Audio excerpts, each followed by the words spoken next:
નમસ્કાર દર્શક મિત્રો, કિસાન સમાચાર ચેનલમાં તમારું સ્વાગત છે। જાણીએ આજના સૌથી મોટા સમાચાર। હવામાનને લઈને આંબાલાલ પટેલે કરી મોટી આગાહી। ગુજરાત રાજ્યમાં રેશનિંગની દુકાનો 1 નવેમ્બરથી થશે બંધ। આ કાર્ડમાં મળશે 2 લાખ રૂપિયાનો વીમો। વ્યવસાય શરૂ કરવા માટે 50,000 રૂપિયાની સહાય। ગુજરાત સરકારનો મોટો નિર્ણય, 1 તારીખથી લાગુ થશે દેશભરમાં નવા નિયમો। ચાંદીના ભાવમાં ઐતિહાસિક ઘટાડો। 1200 રૂપિયાની સહાય હવે દરેક દીકરીઓને મળશે। સરકાર બનશે તો દર મહિને મહિલાઓને 2500 રૂપિયા આપીશું। યુવાનો માટે 8000 રૂપિયાની સહાય। આ તમામ નાના મોટા અને અગત્યપૂર્ણ સમાચાર જાણીએ તે પહેલા મિત્રો, કિસાન સમાચાર ચેનલમાં નવા હોય તો ચેનલને સબસ્ક્રાઇબ કરતા જાજો અને વિડીયો લાઈક કરી દેજો। આજના સૌથી મોટા સમાચાર। ગુજરાત રાજ્યને લઈને આંબાલાલ પટેલે કહ્યું એટલે પાકું જ હોય। ગુજરાત રાજ્યમાં મિત્રો વાત કરીએ તો છેલ્લા કેટલાક દિવસથી અત્યારે શિયાળાની શરૂઆત થઈ ગઈ છે, પરંતુ અત્યારે સવારે અને લોકોને ઠંડીનો અનુભવ થઈ રહ્યો છે। ત્યારે હવામાન નિષ્ણાત આંબાલાલ પટેલ દ્વારા એક ગુજરાત રાજ્યને લઈને ભારે આગાહી વ્યક્ત કરવામાં આવી, જેમાં તેમણે જણાવી દીધું કે ગુજરાત રાજ્યમાં આવનારા 72 કલાકમાં કમોસમી વરસાદ થવાની શક્યતા। જી હા ખેડૂત મિત્રો, ફરી એકવાર 72 કલાકની અંદર ગુજરાતના વાતાવરણમાં વરસાદ આવી શકે। આ દરમિયાન કેટલાક વિસ્તારોમાં ગાજવીજ સાથે અથવા તો પવન સાથે પણ વરસાદ થવાની શક્યતા। પૂર્વ અને મધ્ય અરબ સાગરમાં ડિપ્રેશન સક્રિય થયું છે, જેના કારણે ગુજરાત રાજ્યમાં છૂટો છવાયેલો વરસાદ પડી શકે, જેથી તમામ ખેડૂત મિત્રોએ અત્યારે સાવચેત થઈ જવું, કારણ કે આગામી 25 તારીખથી લઈને 27 ઓક્ટોબર દરમિયાન વરસાદનું યલો એલર્ટ ગુજરાત રાજ્ય માટે જાહેર કરાયું। જ્યારે આગામી 7 દિવસ માટે હળવા વરસાદની આગાહી જોવા મળી। આમાં જો વાત કરીએ તો ખાસ કરીને સૌરાષ્ટ્ર, મધ્ય અને દક્ષિણ ગુજરાત માટે વરસાદની શક્યતા રહેલી છે, તો ગુજરાતના દક્ષિણ કિનારાઓ પર LCS3 સિગ્નલ જાહેર કરી દેવામાં આવ્યું છે। ત્યારબાદના બીજા મોટા સમાચાર। ગુજરાત રાજ્યમાં રેશન કાર્ડની દુકાનો 1 નવેમ્બરથી થઈ જશે બંધ। ખૂબ જ મહત્વપૂર્ણ સમાચાર। જો મિત્રો તમારી પાસે પણ રેશન કાર્ડ છે અને તમે પણ દર મહિને સરકાર પાસેથી મફતમાં રાશન મેળવી રહ્યા છો, તો આ સમાચાર તમારા માટે જાણવા ખૂબ જ અગત્યપૂર્ણ થઈ જાય, કારણ કે આગામી 1 નવેમ્બરથી ગુજરાત રાજ્યમાં ચાલતી સસ્તા અનાજની તમામ દુકાનો કે જે 17,000 જેટલી દુકાનો રહેલી છે, તે હવે અત્યારે પડતર દુકાનોમાં માંગને લઈને દુકાનધારકો ચોક્કસ મુદત સુધી અત્યારે હડતાલ ઉપર જવાના છે। 1.5 વર્ષ પહેલા સરકાર સાથે પડતર માંગણીને લઈને ચર્ચા કરવામાં આવી હતી, પરંતુ આજે 1.5 વર્ષ બાદ પણ અત્યારે કોઈ અમલ આવ્યો નથી। આખરે હવે સસ્તા અનાજના દુકાનધારકો અને સંગઠન સાથે મળીને વિતરણની જે અનાજની પ્રથા રહેલી છે તે આગળ હવે સરકાર દ્વારા બંધ કરી દેવામાં આવશે અને સરકાર સામે અત્યારે આંદોલનનો માર્ગ પણ અત્યારે અપનાવવામાં આવશે।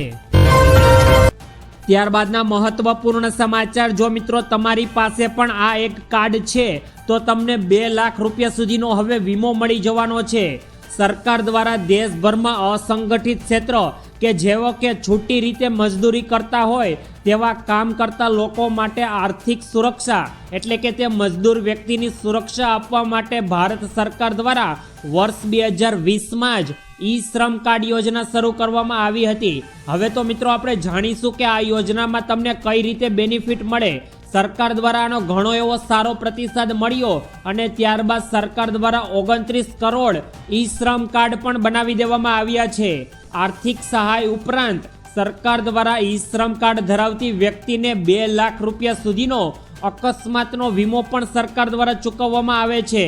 ઈ શ્રમ કાર્ડ ધારકે પ્રધાનમંત્રી શ્રમ યોગી માનધન યોજના, સ્વરોજગાર માટે રાષ્ટ્રીય પેન્શન યોજના, અટલ પેન્શન યોજના, પ્રધાનમંત્રી જીવન જ્યોતિ વીમા યોજના, પ્રધાનમંત્રી સુરક્ષા બીમા યોજના તથા પ્રધાનમંત્રી આવાસ યોજના અને રાષ્ટ્રીય સામાજિક યોજના તરીકે પણ આ કાર્ડનો તમે ઉપયોગ કરી શકો તેમ છો।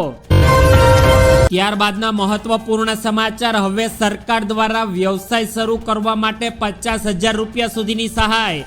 જાણો કયા કયા વ્યક્તિઓ આ 50,000 રૂપિયા મેળવી શકે છે। પ્રધાનમંત્રી સન્માન નિધિ યોજના હવે ડિસેમ્બર 2024 સુધી સરકારે લંબાવી હતી, પરંતુ અગાઉ તેની છેલ્લી તારીખ 31 માર્ચ 2025 હતી, પરંતુ સરકાર હવે આ યોજનાને વધુ લંબાવવામાં જઈ રહી છે। અને જો મિત્રો જાણીએ તો આ યોજના હેઠળ જે નાના વેપારીઓ અને સ્ટ્રીટ વેન્ડરને સરકાર દ્વારા હવે લોન આપવામાં આવશે.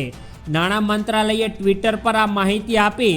જો કોઈ શહેરી વિક્રેતા, મજદૂર કે કોઈ અન્ય નાગરિક ને કિરાણા, રેડીમેડ અથવા ફળની દુકાન ખોલવા માંગે છે અથવા કોઈ પણ પ્રકારનો પોતાનો નાના મોટો ધંધો શરૂ કરવા માંગે છે તો તેવા વ્યક્તિને આ યોજના હેઠળ સરકાર દ્વારા હવે લોનની રકમ ચૂકવવામાં આવશે. જો તમે પણ આ યોજના માટે મિત્રો અરજી કરવા માંગતા હોય અને સરકાર પાસેથી 50,000 રૂપિયાની સહાય મેળવવી હોય તો તમારે જરૂરી ડોક્યુમેન્ટ સાથે અરજી કરવાની રહેશે. આ યોજનામાં ગરીબ પરિવારોને ગેરંટી વગર સરકાર દ્વારા લોન આપવામાં આવે છે. પીએમ સન્માન નિધિ યોજના હેઠળ 50,000 રૂપિયા સુધીની લોન સરકાર દ્વારા ચૂકવવામાં આવશે. ત્યારબાદના અગત્યપૂર્ણ સમાચાર. ગુજરાત રાજ્ય સરકારે લીધો અત્યારે મહત્વપૂર્ણ મોટો નિર્ણય. ગુજરાતના અન્ન નાગરિક પુરવઠા વિભાગે પરિપત્ર જાહેર કરીને જણાવ્યું કે રેશન કાર્ડનો ઉપયોગ હવે રહેણાંક પુરાવા તરીકે નહીં થાય. તેનો ઉપયોગ માત્ર ને માત્ર વ્યાજબી ભાવે દુકાનો અને ગેસ કનેક્શન માટે જ માન્ય રહેશે. એટલે કે હવે સરકાર દ્વારા રેશન કાર્ડનો ઉપયોગ કોઈ પણ પ્રકારના આધારભૂત દસ્તાવેજ તરીકે હવે તમે કરી શકશો નહીં. કોઈ પણ સરકારી કાર્યાલયમાં તમે રહેઠાણ અથવા આવાસના યોજના તરીકે તમે હવે તમારા રેશન કાર્ડનો ઉપયોગ કરી શકશો નહીં. આ માટે તમારે ફરજિયાત તમારું આધાર કાર્ડ, પાન કાર્ડ અથવા ચૂંટણી કાર્ડનો જ ઉપયોગ કરવો પડશે.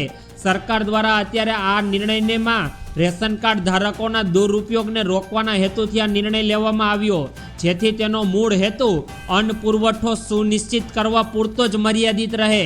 આનો કોઈ ગેરઉપયોગ ન થાય તે માટે સરકારે આ નિર્ણય લીધો છે. ત્યારબાદના મહત્વપૂર્ણ સમાચાર. 1 તારીખથી લાગુ થશે દેશભરમાં નવા નિયમો. જાણી લેજો મિત્રો. 1 નવેમ્બર 2025થી ઘણા બધા આમ તો નિયમો બદલાવાના છે. ઘણી વસ્તુઓ એવી છે કે જેના ભાવમાં ફેરફાર જોવા મળશે, તો ઘણા નિયમોમાં પણ બદલાવો થશે. તો આવો જાણીએ કે 1 નવેમ્બરથી શું બદલાવ થશે. આ જે પણ બદલાવ થશે તેની સીધી અસર તમારા જીવન ધોરણ પર પડવાની છે, જેથી ખાસ આ સમાચાર ધ્યાનથી સાંભળજો. થોડા દિવસોમાં ઓક્ટોબર મહિનો હવે પૂરો થવાનો છે અને નવો મહિનો શરૂ થવાની સાથે જ દેશભરમાં નાણાકીય નિયમોમાં ફેરફાર જોવા મળશે. એટલું જ નહીં, એલપીજીના ભાવોમાં પણ બદલાવ જોવા મળી શકે. આવો તમને જણાવીએ કે આવનારી 1 નવેમ્બરથી ભારતમાં શું બદલાવ થવાના છે અને જેની સીધી અસર સામાન્ય લોકોના ખિસ્સા ઉપર પડવાની છે. તો ખૂબ જ અગત્યપૂર્ણ સમાચાર. આપણે જાણીએ કે એલપીજી ગેસ સિલિન્ડરના ભાવ પણ 1 તારીખથી બદલાશે. 1 નવેમ્બરથી થનારા ફેરફારોમાં લોકોનું ધ્યાન સૌથી વધુ એલપીજી ગેસ સિલિન્ડરના ભાવ પર રહેલું હોય છે, કારણ કે તેનો સીધો સંબંધ રસોડા સાથે જોડાયેલો છે. તમને જણાવી દઈએ કે છેલ્લા કેટલાક મહિનામાં ઓઇલ માર્કેટિંગ કંપનીએ 19 કિલોગ્રામ એલપીજી ગેસ સિલિન્ડરના ભાવમાં ફેરફાર કર્યો, પરંતુ 14 કિલોગ્રામ એલપીજી સિલિન્ડરના ભાવમાં લાંબા સમયથી કોઈ ફેરફાર થયો નથી. પરંતુ 1 નવેમ્બરથી એલપીજી સિલિન્ડરના ભાવમાં પણ ફેરફાર થઈ શકે. છેલ્લા મહિનાઓથી કોમર્શિયલ સિલિન્ડરના ભાવમાં વધઘટ થઈ રહી છે. ગયા મહિને કોમર્શિયલ સિલિન્ડરના ભાવમાં પણ સુધારો જોવા મળ્યો હતો. ત્યારબાદના અગત્યપૂર્ણ સમાચાર. અત્યારે જાણીએ તો ચાંદીના ભાવ ઐતિહાસિક રીતે ઘટાડો. ચાંદીના ભાવમાં સતત ચોથા દિવસે મોટો ઘટાડો થયો છે. આજે પ્રતિ કિલોગ્રામ ચાંદીના ભાવમાં 3000% સાથે 1,71,000 પહોંચ્યો. છેલ્લા 4 દિવસમાં ચાંદીના ભાવમાં 19,000 રૂપિયાનો ઘટાડો થયો. તો બીજી તરફ સોનાની કિંમતમાં પણ થોડી જરૂર વધારો જોવા મળ્યો છે. 24 કેરેટ ગ્રામ સોનું દેશભરમાં અત્યારે 380 રૂપિયા વધીને 1,25,460 રૂપિયા પર પહોંચ્યું, જ્યારે 22 કેરેટ ગ્રામ સોનાના 10 ગ્રામનો ભાવ અત્યારે 350 રૂપિયાથી વધીને 1,15,000 પર પહોંચી ગયો છે. છેલ્લા 4-5 મહિનામાં સોના અને ચાંદીના ભાવમાં જબરદસ્ત તેજી જોવા મળી છે. આ તેજી પાછળ શું કારણ હોય તે મિત્રો તમે કમેન્ટમાં જણાવશો. ત્યારબાદના મહત્વપૂર્ણ સમાચાર. 12,000 રૂપિયા સુધીની સહાય. ગુજરાત રાજ્યમાં ગરીબ પરિવારોની દીકરીઓ માટે કલ્યાણ કુંવરબાઈનું મામેરું યોજના ચલાવવામાં આવે છે. લગ્ન કરેલી દીકરીઓને ડીબીટી એટલે કે ડાયરેક્ટ બેંક ટ્રાન્સફર દ્વારા સીધી એમના બેંક ખાતામાં સરકાર દ્વારા સહાય ચૂકવવામાં આવે છે. કુંવરબાઈનું મામેરું યોજના એસસી વર્ગની કન્યાઓને તથા ઓબીસી વર્ગની દીકરીઓ તથા આર્થિક રીતે નબળા પરિવારની દીકરીઓને લગ્ન પછી લાભ આપવામાં આવે છે. આ યોજનાના લાભાર્થી દીકરી દીઠ 12,000 રૂપિયા જમા કરાવવામાં આવે છે અને તારીખ 1/4/2021 પહેલાં લગ્ન કર્યા હોય તો તેવી કન્યાઓને 10,000 રૂપિયાની સહાય. ગુજરાતની કન્યાઓને તારીખ 1/4/2021 પછી લગ્ન કર્યા હોય તો તેવી કન્યાઓને 12,000 રૂપિયાની સહાય ચૂકવવામાં આવે છે. યોજનામાં વાર્ષિક આવક મર્યાદામાં વધારો કરવામાં આવ્યો છે. હવે આવક મર્યાદાનું ધોરણ 6 લાખ રૂપિયા નક્કી કરી લેવામાં આવ્યું. ત્યારબાદના મહત્વપૂર્ણ સમાચાર. સરકાર બનશે તો દર મહિને 2,500 રૂપિયા આપીશું. પ્રિયંકા ગાંધી આજે બિહારમાં બીજી મુલાકાત દરમિયાન હતા અને આ મુલાકાત દરમિયાન તેમણે સૌપ્રથમ પટનામાં મહિલાઓ સાથે સંવાદમાં કાર્યક્રમમાં ભાગ લીધો. આ દરમિયાન પ્રિયંકા ગાંધીએ મહિલાઓને એક મહત્વપૂર્ણ વચન પણ આપ્યું અને તેમણે જણાવ્યું કે જો તેમની સરકાર સત્તામાં આવશે તો તેમને જરૂરિયાતમંદ મહિલાઓને દર મહિને 2,500 રૂપિયાની સહાય આપવામાં આવશે. તેમણે 2.5 મિલિયન રૂપિયા આરોગ્ય વીમાનું પણ અત્યારે વચન સાથે આપ્યું હતું. ત્યારબાદના અગત્યપૂર્ણ સમાચાર. ગુજરાતના યુવાનો માટે 8,000 રૂપિયાની સહાય. ભારત સરકારે યુવાનોને રોજગાર આપવા માટે અને સક્ષમ બનાવવા માટે પ્રધાનમંત્રી કૌશલ વીમા યોજના શરૂ કરી છે. આ યોજના દ્વારા સરકાર દ્વારા યુવાનોને રોજગારી પૂરી પાડવા માટે તાલીમ આપવામાં આવશે. સરકારી યોજના દ્વારા 40 ક્ષેત્રો માટે અત્યારે સરકારે તાલીમ શરૂ કરી છે. એટલું જ નહીં, તાલીમ પૂર્ણ થઈ ગયા પછી યુવાનોને કૌશલ પ્રમાણપત્ર પણ આપવામાં આવશે અને સ્ટાઇપેન્ડ પણ આપવામાં આવશે.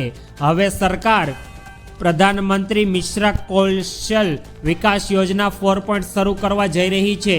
આ યોજના થકી અત્યારે યુવાનોને સરકાર દ્વારા ટ્રેનિંગ આપવામાં આવશે અને જે દરમિયાન ટ્રેનિંગ ચાલી રહી હોય તે દરમિયાન સરકાર દ્વારા દર મહિને તે યુવાનોને નિશ્ચિત સ્ટાઇપેન્ડ એટલે કે 8,000 રૂપિયાની સહાય પણ સરકાર દ્વારા ચૂકવવામાં આવશે.